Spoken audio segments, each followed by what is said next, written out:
एक दूर दराज के समंदर के किनारे एक छोटा सा गांव था जहां के लोग सादा और पुरअमन जिंदगी गुजारते थे। इस गांव में एक नौजवान लड़का रहता था जिसका नाम अहमद था।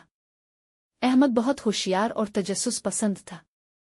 वो हमेशा नई चीजों को दरियाफ्त करने के लिए बेताब रहता था। इसके दादा अक्सर इसे पुराने जमाने की कहानियां सुनाते थे जिनमें एक जजीरे का जिक्र होता था जहां बेशुमार राज और खजाने छुपे हुए थे। अहमद को ये कहानियां बहुत पसंद थीं और वो हमेशा सोचता कि काश वो इस जजीरे को तलाश कर सके। एक दिन अहमद ने फैसला किया कि वो इस जजीरे की तलाश में निकलेगा। इसने अपने गांव के चंद दोस्तों को साथ लिया और एक छोटी सी कुश्ती तैयार की। कुश्ती में खाने पीने का सामान, पानी और कुछ जरूरी चीजें रखें और सुबह सवेरे समंदर की तरफ रवाना हो गए। सफर के पहले चंद दिन तो बहुत खुशगवार गुजरे। समंदर पुरसुकून था और हवा हल्की हल्की चल रही थी। लेकिन तीसरे दिन आसमान पर बादल घिरने लगे और तूफान ने उनकी कुश्ती को घेर लिया। मौजें ऊंची हो गईं और हवा तेज होती चली गई। अहमद और उसके दोस्तों ने बहादुरी से कुश्ती को संभाला, लेकिन तूफान ने उन्हें एक नामालूम सम्त में धकेल दिया।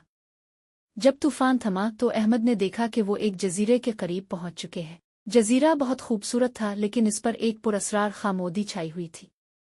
अहमद और उसके दोस्तों ने कुश्ती को किनारे लगाया और जजीरे की तरफ बढ़े। जजीरे पर कदम रखते ही उन्हें अजीब और गरीब चीजें नजर आईं। दरख्तों पर पुराने निशानात थे और जमीन पर पत्थरों से बने हुए रास्ते थे। अहमद ने अपने दोस्तों से कहा, यही वो जजीरा हो सकता है जिसका जिक्र मेरे दादा करते थे। हमें इसके राजों को तलाश करना चाहिए। वो सब लोग जजीरे के अंदर गहराई में चले गए। रास्ते में उन्हें कई आजमाइशों का सामना करना पड़ा। कभी वो गहरी खाइयों के करीब पहुंच जाते तो कभी जंगली जानवरों से उनका सामना होता, लेकिन अहमद की क़ियादत और हिम्मत ने उन्हें आगे बढ़ने की ताकत दी। आखिरकार वो एक बड़े से गार के सामने पहुंचे। गार के दरवाजे पर एक पुराना नक्शा लटका हुआ था जिस पर लिखा था, सिर्फ बहादुर ही इस गार के राज को जान सकते हैं। अहमद ने गार में दाखिल होने का फैसला किया। गार के अंदर उन्हें एक बड़ा सा हाल नजर आया जिसके दरमियान में एक चमकती हुई संदूकची रखी हुई थी। संदूकची को खोलते ही उनकी आंखें चमक उठीं। इसमें सोने के सके कीमती पत्थर और एक पुराना खत था। खत में लिखा था, प्यारे तलाश करने वाल्व, अगर तुम ये खत पढ़ रहे हो तो समझ जाओ कि तुम्हारी हिम्मत और मेहनत का सिला मिला है। ये खजाना तुम्हारा है, लेकिन याद रखो असल खजाना तुम्हारी दोस्ती, हिम्मत और एक दूसरे के साथ ताउन है। अहमद और उसके दोस्तों ने खजाने को अपने साथ ले लिया, लेकिन उन्हें एहसास हुआ कि असल खजाना तो उनकी दोस्ती और एक दूसरे के साथ गुजारे गए लम्हात थे।